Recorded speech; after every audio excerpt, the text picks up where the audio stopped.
त्यानंतर या संस्थेचे अध्यक्ष श्री रामदासजी काळे, मार्गदर्शक श्री सूर्यकांत लोखंडेजी, सुशील कुमार डोपेजी आणि आमच्या वैशालीताई यादव. सर्वप्रथम पुरस्कारकर्त्यांचं तर अभिनंदन आपण करतोच, परंतु मला सर्वप्रथम रयत प्रतिष्ठानचं खूप या ठिकाणी कौतुक करावंसं वाटतं. कारण लातूरमध्ये अनेक रत्न आहेत, आपण बघतोय. लातूरच्या बाहेरचे रत्न त्यांनी वेचण्याचं आज काम केलेलं आहे. पुरस्कार प्राप्त लोकांची जर यादी आपण बघितली, अतिशय उत्कृष्ट काम करणारे आणि सोलापुरे सर जसं बोलून गेले, पुरस्कार विकत मिळतात किंवा विकत घेतले जातात अशी आपल्या बऱ्याच जणांची भावना असते. परंतु आजचे सत्कार मूर्ती जर आपण बघितले तर त्यांचं त्यांच्या क्षेत्रामध्ये अत्यंत उल्लेखनीय असं काम केलेलं आहे. त्यातल्या काही जणांना मी ओळखते. खरं तर रयत प्रतिष्ठानची माझी कोणाशी ओळख नव्हती. अचानकपणे या सुशील कुमार डोपे साहेबांमुळे किंवा जिल्हाधिकारी मॅडमला आमंत्रण दिलेलं होतं. मॅडम काही अपरिहार्य कारणामुळे येऊ शकल्या नाहीत, त्यामुळे मला येण्याची संधी मिळाली. परंतु मी माझं भाग्य समजते की लातूर मधले रत्न मला ह्या कार्यक्रमाच्या निमित्ताने बघायला मिळाले. आणि आदरणीय कुकडे काकांचं मी भाषण कधी समक्ष ऐकलेलं नाही. माझी खूप इच्छा आहे त्यांना समक्ष ऐकण्याची. या निमित्ताने माझ्या पण दोन इच्छा पूर्ण झालेल्या आहेत. आपण इथे सत्कार केला. सगळ्यात कौतुक मला या गोष्टीचं वाटतं, सेवा आधार बहुउद्देशीय सेवाभावी संस्था, म्हणजे जे कोणी बेवारस मृत्यू झालेले आहेत अशा लोकांना, भादलवंडे साहेबांना माहित आहे की काय परिस्थिती ओढावते जेव्हा त्यांचे कोणी कुटुंबीय येत नाहीत किंवा कोणीच क्लेम करत नाही की हे आमचा घरचा व्यक्ती आहे. अशा व्यक्तीचं अंत्यविधी करणं ही खरंच खूप मोठं मान असणारी आणि खूप धाडसाची गोष्ट अशी मला वाटते. मी त्यांचं खूप खूप अभिनंदन करते. आणि अशा लोकांना आपण सर्वांनीच मदत केली पाहिजे हे आपलं कर्तव्य पण मी समजते. शिक्षक रत्न पुरस्कार प्राप्त भागवतराव भोसले सर, आपण नोकरी तर करतोच, नोकरीच्या पलीकडे काही करण्याची गरज नसते असं आपल्यालाही वाटत असतं. परंतु त्या पुढेही जाऊन शाळा आपली कशी उत्कृष्ट होईल किंवा मुलांना जसं जास्त मार्गदर्शन कसं मिळेल यासाठी सरांनी प्रयत्न केलेले आहेत. काही तपासणीच्या साठी आम्हाला सध्या एक समितीच्या मार्फत तपासणी चालू आहे जिल्हास्तरीय.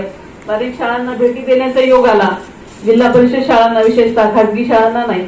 तर अनेक शाळांमध्ये आम्ही असं बघितलं की शिक्षक, जिल्हा परिषद शिक्षक म्हणजे शासकीय नोकरी आणि शासकीय शिक्षक, तर त्या पलीकडे जाऊनही अनेक शिक्षक आपल्या मुलांसाठी खूप चांगलं काम करताना आम्ही बघितले. आणि शासकीय निधी प्रत्येक गोष्टीसाठी उपलब्ध नसेल तर गावातून लोकनिधी गोळा करून किंवा स्वतःचं कॉन्ट्रीब्युशन करून शिक्षकांचं खूप उत्कृष्ट अशा गोष्टी शिक्षक करतात. आणि त्यातलंच एक रत्न रयत संस्थेने निवडलं, त्यांचे मी खूप अभिनंदन करते. कृषी रत्न धनंजय राऊत साहेब, अंकुर रोपवाटिका, एवढीच मला त्यांच्याबद्दल सध्या माहिती आहे. परंतु त्यांचं कार्य आता इथे सांगितल्याप्रमाणे खूप उत्कृष्ट त्यांचं कार्य आहे आणि महाराष्ट्रभर त्यांची रोपं पसरलेली आहेत असं मी म्हणेन. त्यांचे मी खूप अभिनंदन करते. त्यानंतर जाकीर भाई यांचंही सामाजिक कार्यासाठी मी अभिनंदन करते. इस्माईल शेख पत्रकार आहेत, न्यूज चॅनल चालवतात. खरं तर न्यूज किंवा मीडिया म्हणजे आपलं समाज मनाचा आरसा आणि समाजात जागृती घडवण्याचं काम पण मीडिया करत असतं. कुठल्याही घटनेची तात्काळ आपल्याला माहिती देणे किंवा जागृती करणे हे दोन्ही काम ते अतिशय उत्कृष्टपणे करतात. त्यांचं मी अभिनंदन करते. त्यानंतर आपण एक सरपंच मॅडम बघितल्या की त्यांनी गावामध्ये कसा विकास केलाय. त्यांचं मी बुकलेट आता बघितलं. 21 मध्ये त्या सरपंच झाल्या आहेत आणि शिकण्यामध्ये फारसा वेळ न घालवता आणि अतिशय उच्च शिक्षित अशा त्या आहेत. आणि तरी पण त्यांनी गावाची सेवा करण्यासाठी सरपंच किंवा हे क्षेत्र निवडलं. खरं तर सुरुवातीला त्याच गोष्टीसाठी मी त्यांचं अभिनंदन करते. अशा सुशिक्षित लोकांची खूप गावाला गरज आहे. आपण पाहतोय महिला आरक्षण मिळालेलं असलं तरी अनेक महिला अशा आहेत की त्या कधीच घराबाहेर पडलेल्या नाहीत परंतु सरपंच असतात. मग त्यांची कामाची पद्धत याबद्दल मी बोलणार नाही, आपण सर्व जाणता. परंतु अशा उच्च शिक्षित महिला जर अशा ठिकाणी बसल्या तर गावाचं आणि त्या गावातल्या महिलांचं सक्षमीकरण नक्कीच होईल, त्याबरोबर गावाचा विकास होईल. मॅडम आपलं अभिनंदन.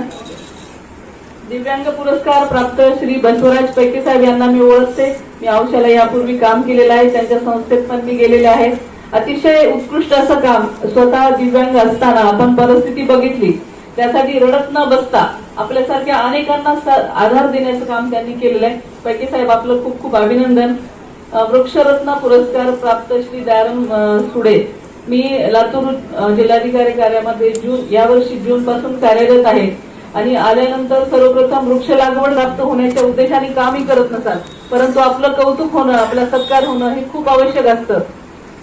आपण केलेलं काम समाजापर्यंत पोहोचणं खूप आवश्यक असतं, जेणेकरून आपल्याला एक तुम्ही काम करताय तर 100 जण निर्माण होणं आपल्या समाजाची गरज आहे. त्यामुळे आपलं सत्कार करण्याचं काम या रयत प्रतिष्ठाननी केलेलं आहे. त्यांचं मी खूप खूप अभिनंदन करते.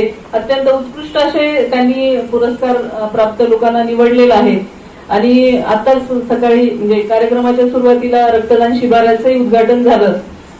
जिथं सुरुवातीला आपण रक्तदान सुरुवात केलं ते त्यांचं नाव मला लक्षात नाही, श्री किरण जाधव यांचे मी खूप अभिनंदन करते. आज त्यांनी जे रक्तदान केलं ते त्यांचं 77वं रक्तदान होतं. असे पण व्यक्ती समाजात आहेत की आतापर्यंत 77 बॉटल दिल्या, म्हणजे 77 बाटल्या रक्त त्यांनी दिलं. खूप मोठी गोष्ट आहे.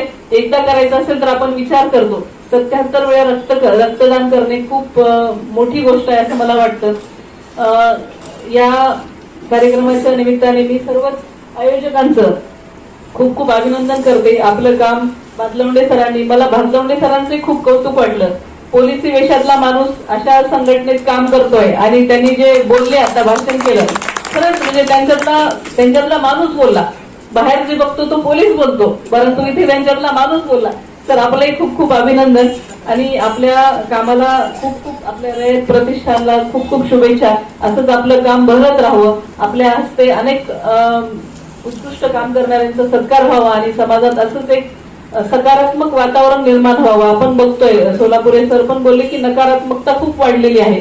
तर नकारात्मकतेवर आपल्याला मात करायची असेल तर असे कार्यक्रम आणि असे सत्कार होणं आवश्यक आहे, जेणेकरून आपल्याला समाजामध्ये काहीतरी चांगल्या गोष्टी दाखवता येतील.